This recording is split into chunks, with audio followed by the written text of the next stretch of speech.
So this is a super chat. It's not in order, but I'm going to read it now because That's it fine. gets to the meat of my question and probably a Yep. lot of people's questions for you. Mhm. Kay gave us another super chat, and she says, "RE stupid choices.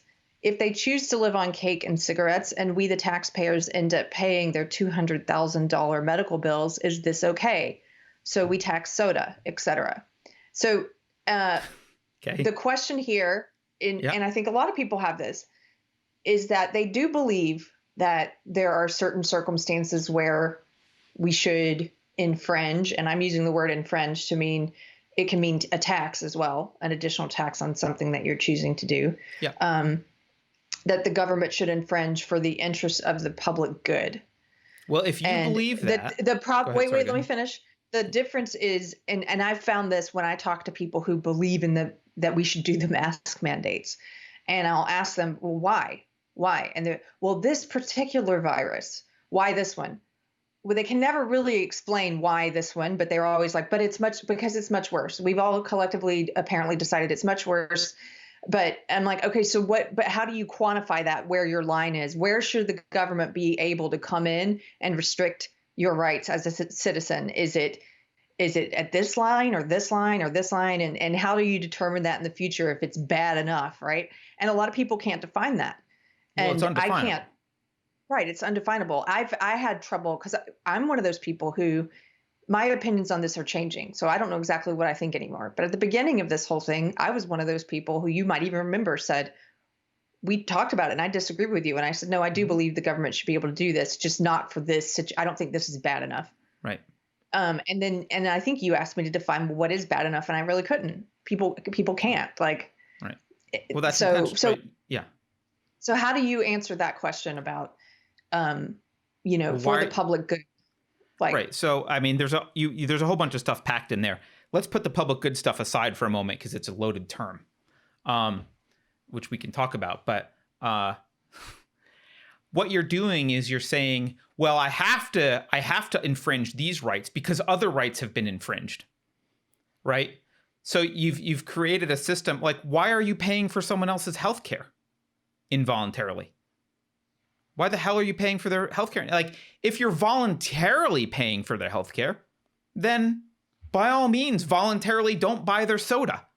Like, if I'm paying for your healthcare, then yes, I can tell you that I don't want you to smoke, right? If I'm your insurance provider, then I can say, yeah, if you want this cheap rate, you've got to abide by these rules. You can't smoke 12 packs a day, or your rates are going to, or I'm going to drop you. Right. Or if you're their dad and you're paying for your kids' health care. Sure, and whatever. They're smoking. If it's an arrangement where I'm paying voluntarily, but what you're saying is, well, I'm being forced at gunpoint to pay for other people's sicknesses. Therefore, they better be freaking healthy and make smart decisions. I would agree with you. You are being forced to do that, and it's unfair. But what you need to do to fight that is to fight it on principle, because otherwise, as you have noticed, there is no argument against anything at that point. You've failed. You can't define what virus is okay, what's not. And what they do is they pack all of this vagary into terms like public good. And public good is intentionally undefinable. It's definable by the people who get to propose things and who are in power. Public good, is it the public good to not, to have mask mandates? I don't know. What the hell does that mean? To your point, does everybody remember when all of the experts, again, they trot out the experts that agree with whatever, those in power trot out the experts that agree with what they want.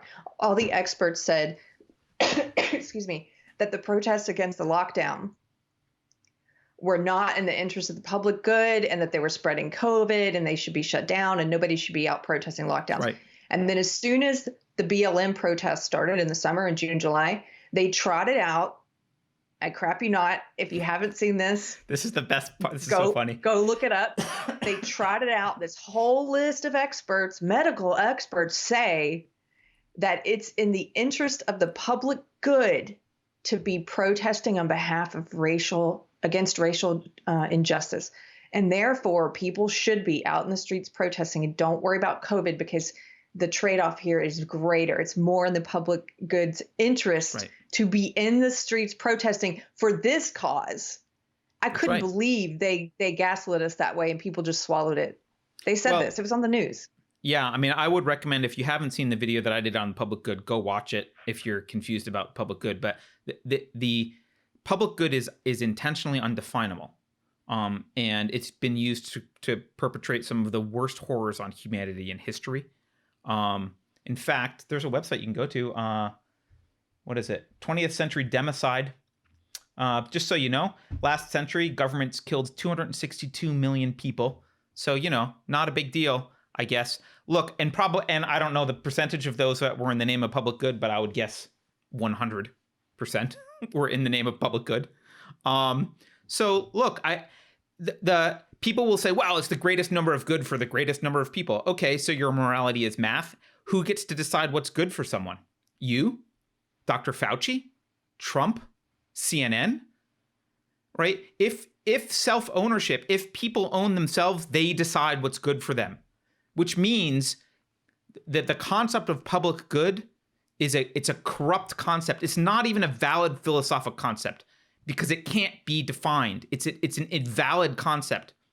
But it's used because it hides all manner of sin. It hides anything can be attributed to the public good. Anything. So, yeah, I mean, I saw someone in chat say this is why government healthcare is bad. Yeah, of course. Right? If the government, if I've got to pay for your healthcare, suddenly shouldn't I have a right to tell you how to live your life? I guess I should, right? But this is how farm animals live, not humans. This is how farm animals live.